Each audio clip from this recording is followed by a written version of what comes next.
Hi, I'm Ben Myers. The standards and practices are given some flexibility in how they're actually implemented from school to school. For example, Student Support 3.1 requires schools to provide spaces and resources, and I suspect that from school to school, for example, urban schools versus rural schools, we could see a big difference. In the rural school or school with a healthy budget, providing green spaces, for example, might be much more easy to do. Approaches to Learning 5.4 requires support for language development. The school I currently work at, we have a almost entirely non-English speaking student body. And so we require a larger than average staff on hand for this, for language development. Another school that's primarily English speakers, native English speakers, may not require that large of a group of language development staff. How would I approach what it means to be an IB World school with the school's unique context? Well, right in the mission statement is the encouragement to understand other people with their differences.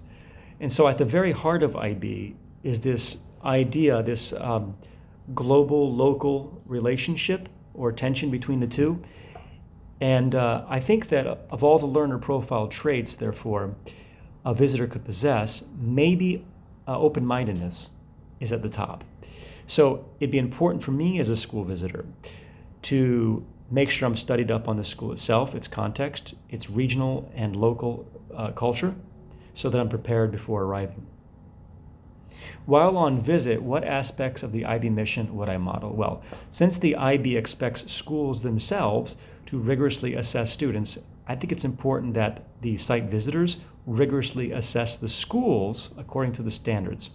I'd make it my goal as a site visitor or team member to be as knowledgeable of the standards and practices as possible in order to do so with accuracy and consistency with every school. Also, since the IB mission emphasizes inquiry and compassion, I think it's important on a school visit to make eye contact, ask questions as much as possible, know the customs and greetings of the culture you're in, and just make a conscious effort to be comporting oneself with an air of sincerity and care. I think that goes a long way.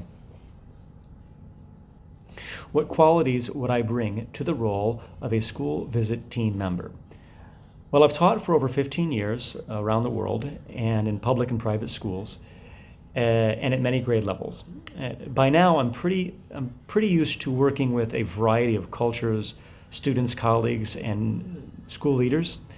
And over time, I've become a fairly clear communicator to my students, colleagues, and leaders, and an organized person myself. Well, enough to be an effective member of just about any team, I think, and hopefully an IB authorization team. Thank you.